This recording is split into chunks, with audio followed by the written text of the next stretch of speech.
Hello everyone, welcome back to our online learning platform. Today we are going to talk about essential element of valid contract. हमने अपने पिछले video में last video में जो देखा Indian contract Act 1872 कब बना और according to this act agreement कहते किसे हैं, कॉन्ट्रैक्ट किसे कहते हैं और कौन से एग्रीमेंट कॉन्ट्रैक्ट नहीं होते, इसके जनरल एग्जाम्पल भी हमने देखे। उसमें हमने ये भी देखा है कि अगर एग्रीमेंट को कॉन्ट्रैक्ट बनना है तो एनफोर्सबिलिटी बाय लॉ का होना ज़रूरी है, जो हम इस वीडियो में देखेंगे कि एनफोर्सबिलिटी बाय लॉ का सोर्स क्या है। ये जो वर्ड है एनफोर्सेबल, जिसका मतलब है you have a legal remedy, means अगर किसी ने ब्रीच ऑफ कॉन्ट्रैक्ट किया है, कॉन्ट्रैक्ट को तोड़ा है, तो आप उसके अगेंस्ट में केस फाइल कर सकते हैं। तो एनफोर्सेबिलिटी का सोर्स है essential element of valid contract. So what are the essential element of valid contract? तो इसको स्टार्ट करते हैं हम। Section 10 according to Indian contract Act 1872 में इसेंशियल एलिमेंट दिए गए, तो उसमें से फर्स्ट एलिमेंट है एग्रीमेंट, उसको हम कहेंगे offer and acceptance. Second element है intention to create legal relationship. Third है फ्री कंसेंट और fourth capacity of the contracting parties. Next lawful consideration, next legal lawful object, certainty possibility of performance, not expressly declared void by law, and the last one legal formalities, writing and registration. So इसको one by one हम discuss करेंगे कि बहुत interesting होने वाला है। So first जो है ऑफर एंड एक्सेप्टेंस, ये क्या होता है? An offer and acceptance is very essential element of valid contract. At least there must be two parties to an agreement. One party makes a proposal or an offer and the other party accept or reject the same. If he rejects an offer, then there is no question of entering into contract. कोई भी contract करने के लिए offer के साथ साथ उसकी acceptance भी इक्वली इम्पॉर्टेंट होती है। आप एक फॉर्म, एग्जांपल अगर हम लेंगे कि आप एक फॉर्म बनाने वाले हैं और उसके लिए आपको अमिताभ बच्चन जैसे लीड रोल में चाहिए। आप एक फ़िल्म बनाने वाले, उस फिल्म में आपको लीड रोल में अमिताभ बच्चन चाहिए, तो आप क्या करोगे? आप उन्हें ऑफ़र दोगे। आपने उनको ऑफ़र दिया लेकिन बच्चन साहब ने कोई रिप्लाई नहीं दिया, तो क्या वो एक्सेप्टेंस है? तो आप कहोगे कि ये एक्सेप्टेंस नहीं है। मतलब जब तक बायर सेलर की ऑफ़र पर एक्सेप्ट नहीं करता, जब तक बायर सेलर की ऑफ़र पर एक्सेप्टेंस नहीं देता, तब तक वो कॉन्ट्रैक्ट नहीं बनता। मतलब एक्सेप्टेंस और ऑफ़र ये दोनों इक्वली इम्पॉर्टेंट है। चलते हैं नेक्स्ट पॉइंट की तरफ। नेक्स्ट पॉइंट है हमारा intention to create legal relationship. It is very important. वैसे तो 9 इसेंशियल एलिमेंट सभी का होना ज़रूरी है। This is very important condition of valid contract. If there is no intention to create any legal relationship, that contract is not valid. If, example हम ले, if a father fails to give his daughter the promised pocket money, the daughter cannot sue the father because it was purely a domestic arrangement. Domestic agreement हम उसको कहेंगे. Thus, it is clear that all agreements which do not result in legal relations are not contract. Example है वॉल्फर versus वॉल्फर इन 1919, ये एक famous case law था। तो intention to create legal relationship क्या होता है? तो इस एलिमेंट का कॉन्ट्रैक्ट में होना बहुत ज़रूरी है। फैमिली मेम्बर्स में intention to create legal relations कुछ एग्रीमेंट में नहीं होता। जो फैमिली प्रोमिसेस होते हैं उसमें नहीं होता। जैसे कि फादर ने सन या डॉटर को प्रॉमिस किया कि मैं तुझे ये दूंगा वो दूंगा, लेकिन father fails to perform that promise. So here the question is, can son or daughter sue against his or her father? Of course not, because ये एक डोमेस्टिक एग्रीमेंट है, एक सोशल एग्रीमेंट है, ठीक है। तो ये कोई भी कॉन्ट्रैक्ट करने के लिए उसमें intention to create of legal relationship का होना ज़रूरी है, इंटेंशन बहुत ज़रूरी है। इसके लिए एक फेमस केस लॉ था, मिस्टर वॉल्फर वर्सेस वॉल्फर, 1919 में ये केस लॉ हुआ है। सो यहाँ पे क्या हुआ, ये दोनों हस्बैंड एंड वाइफ है, तो इस केस में ये दोनों हस्बैंड एंड वाइफ घूमने के लिए दूसरे देश में गए। So while coming back to Mumbai, wife बीमार हो गई, तो हस्बैंड को उसे हॉस्पिटल में एडमिट करना पड़ा। तो हॉस्पिटल में उसमें एडमिट कराया, और जॉब की रिस्पॉन्सिबिलिटी थी, उस दिन उसको जॉब के लिए आना था। तो इस वजह से हस्बैंड ने वाइफ को कहा कि मैं मुंबई पहुंचकर पैसे भेजूंगा, तुम ठीक होने के बाद फ़्लाइट से आ जाना। But due to workload of job husband भूल गए पैसे भेजना। अब वाइफ के पास जो भी कुछ पैसे थे उससे बिल पेड किया, और वो बिल पेड करके वापस आ गई।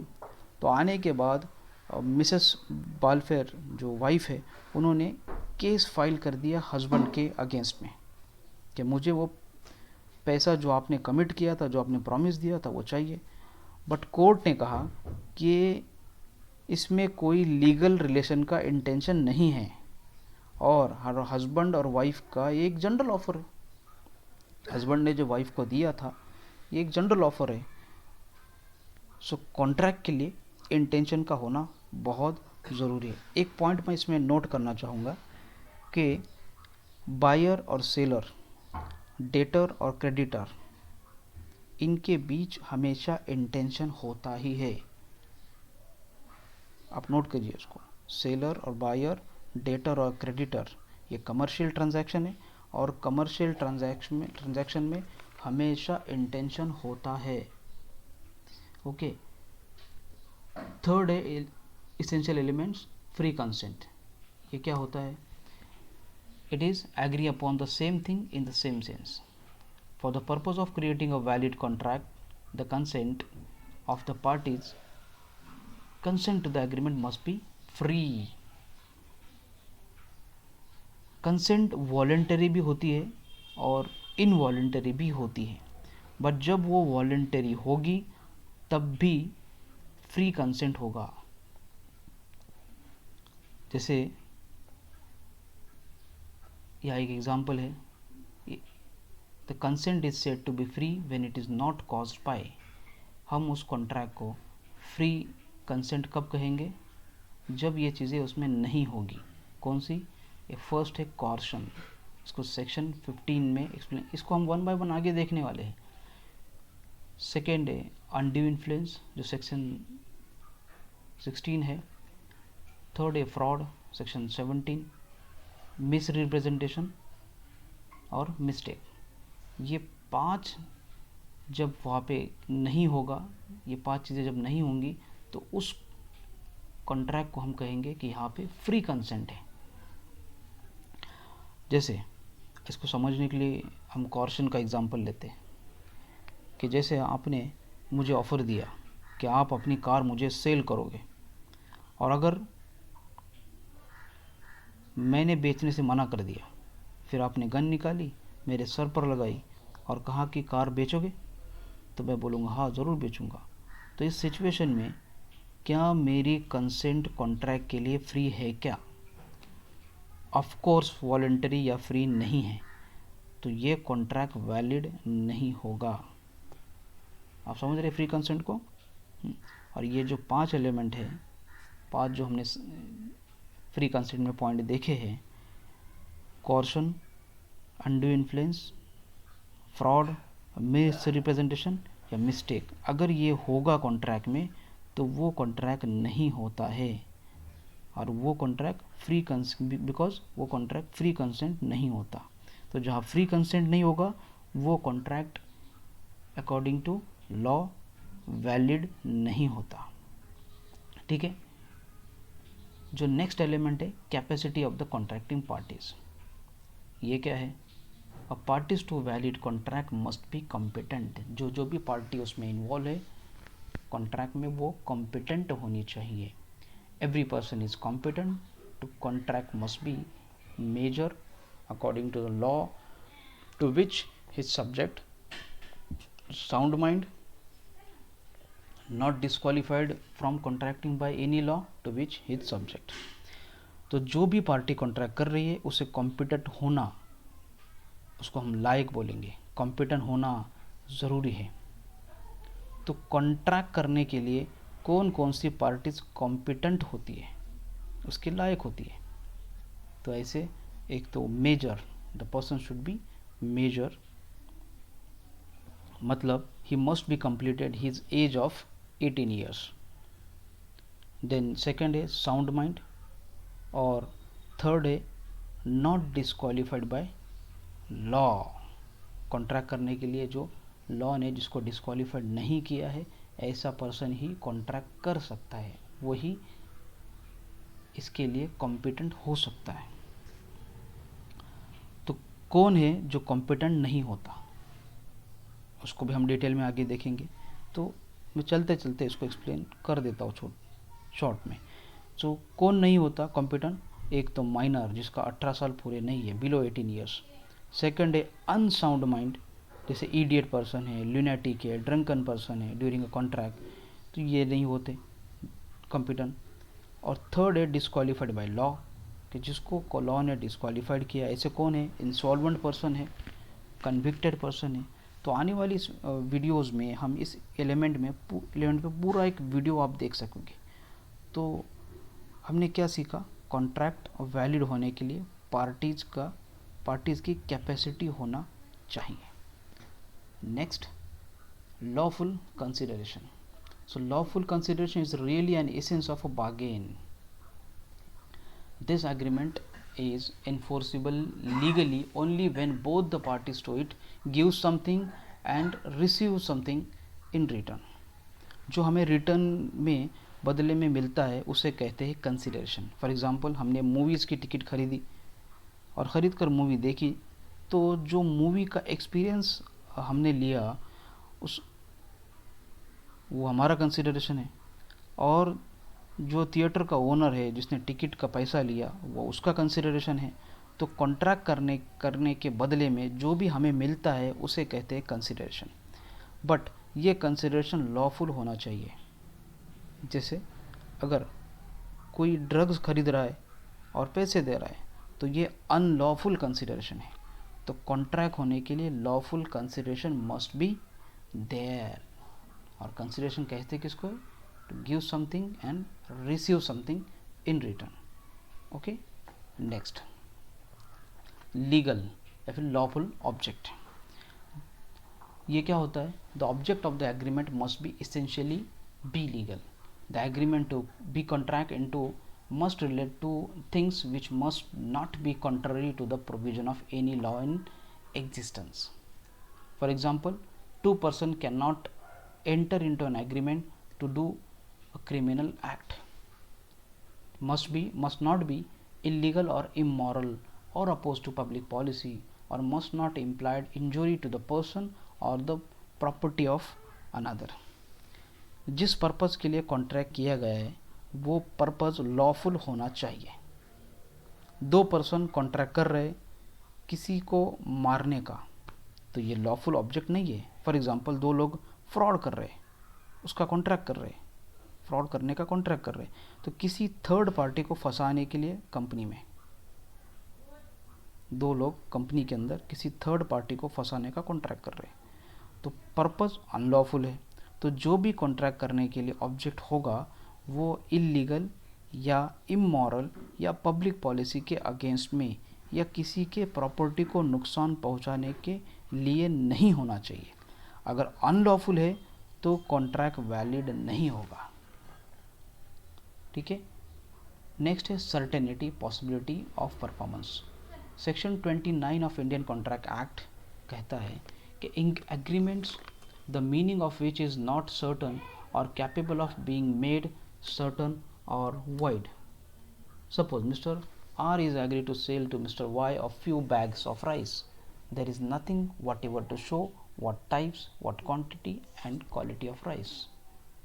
सेक्शन 56 ये पॉसिबिलिटी के बारे में कहते हैं. An agreement to do an impossible act is itself void. Example आपके सामने कि mister X agrees to bring gold from sun by driving a car. Obviously this argument is void as it is impossible for Mr. X to do so. Therefore the term of an agreement should be such so that they can be performed.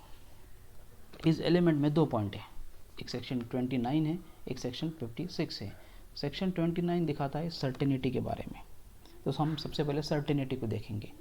First वाला, so the Indian contract act के according जो भी agreement certain नहीं है वो void है, valid नहीं है. फॉर एग्जांपल मिस्टर आर और वाई के बीच एग्रीमेंट हो रहा है, उसमें आर वाई को राइस के कुछ बैग सेल करेगा, बट इस एग्रीमेंट में किस टाइप का राइस होगा, कितनी क्वांटिटी होंगी, ये मेंशन नहीं है, इसलिए एग्रीमेंट वैलिड नहीं है.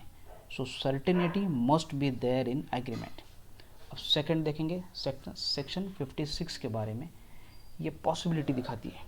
सो अकॉर्डिंग टू एग्रीमेंट जो भी एक्ट फिक्स होता है वो परफॉर्मेंस करने के लिए इम्पॉसिबल नहीं होना चाहिए. फॉर एग्जांपल एक्स ने वाई को प्रॉमिस किया कि मैं सन पर जाकर वहाँ से गोल्ड लेकर आऊँगा, गोल्ड जो है वो लेकर आऊँगा, और कैसे जाएगा, इसके बदले में कार लेके जाएगा. सो इसके बदले में मुझे इतने करोड़ चाहिए. ये इनमें एग्रीमेंट हो रहा है. तो मैं आपसे पूछता हूँ कि क्या ये कॉन्ट्रैक्ट परफॉर्म के लिए पॉसिबल है? ऑब्वियसली नहीं है. तो एग्रीमेंट वो नहीं होना चाहिए जो इम्पॉसिबल हो परफॉर्म करने के लिए. एग्जांपल मैंने आपको समझाने के लिए दिए. ओके, तो पॉसिबिलिटी और certainty must be there contract में. जो सेकेंड लास्ट पॉइंट है वो है not expressly declared void by law. The agreement to be entered into must not have been expressly declared void by any law in force in the country. For example, agreements in the restraint of marriage, section 26. An agreement in restraint of trade, section 27. Wagering agreement, section 30. Indian contract act में एक list है और उस list में कहा है कि जो भी कॉन्ट्रैक्ट उस लिस्ट में जो भी कॉन्ट्रैक्ट मेंशन है वो वैलिड नहीं है. मतलब लॉ ने जिस एग्रीमेंट को वॉइड लिखा है वो कॉन्ट्रैक्ट नहीं हो सकता. जिस कॉन्ट्रैक्ट को वॉइड लिखा है वो नहीं हो सकता. जैसे for example agreement in the restraint of marriage, section 26. उस एक्ट के अकॉर्डिंग सेक्शन 26 ये कहता है कोई व्यक्ति अगर किसी को मैरिज ना करने के लिए कॉन्ट्रैक्ट करता है वो वैलिड नहीं है. कोई किसी को मैरिज से रोक नहीं सकता और इसका कोई कॉन्ट्रैक्ट नहीं हो सकता.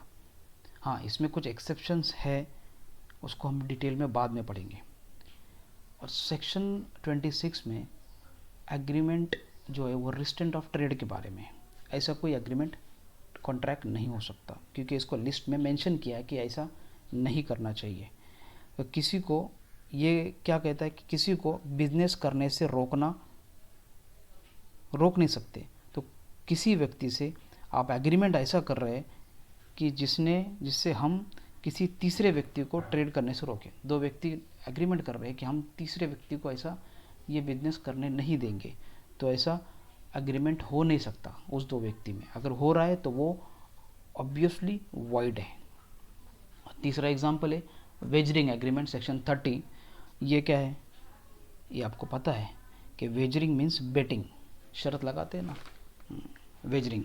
तो जैसे हम न्यूज़ में हमने अभी तक देखा है कि स्पोर्ट में कुछ लोग बेटिंग में इन्वॉल्व हुए, कन्विक्ट हुए, तो वेजरिंग एग्रीमेंट इज़ वॉइड. ऐसा कोई अगर एग्रीमेंट हो रहा है तो वो वॉइड है in the eyes of law. Okay, and the last one, legal formality, writing and registration. It is not necessary that contract must be in writing. It can be made by word of mouth. However, in the interest of the parties to a contract, it should be in writing. For example, certain documents are required to be stamped properly, certain documents are required to be registered, and in such cases the contract must be in writing. Contract in writing are required in case of lease. It gives sale on mortgage of immovable property. The term of an oral contracts are generally difficult to prove. जैसे for example proper agreement पूरा अगर करना है तो proper stamp duty हम पे करना पड़ती है, कॉन्ट्रैक्ट रिटर्न में होना चाहिए, विटनेस के साइन होना चाहिए, और साइन और स्टैम्प प्रॉपर होना चाहिए. तो उसी से वो कॉन्ट्रैक्ट पूरा होगा. ये बहुत इजी पॉइंट्स है. और तो ये सब जितने हमने 9 इसेंशियल एलिमेंट्स देखे हैं, अगर इसमें से एक भी अगर इसेंशियल एलिमेंट्स अगर मिसिंग है तो वो कॉन्ट्रैक्ट पूरा नहीं हो सकता. सो ये वेरी इंपॉर्टेंट है. तो ये 9 इसेंशियल एलिमेंट अगर किसी एग्रीमेंट में होंगे तभी वो जाके कॉन्ट्रैक्ट बनेगा. तो आने वाले लेक्चर्स में हम इन्हीं एलिमेंट्स पे 1 by 1 डिस्कशन करेंगे. So that's it for today. मिलते हैं नेक्स्ट वीडियो में.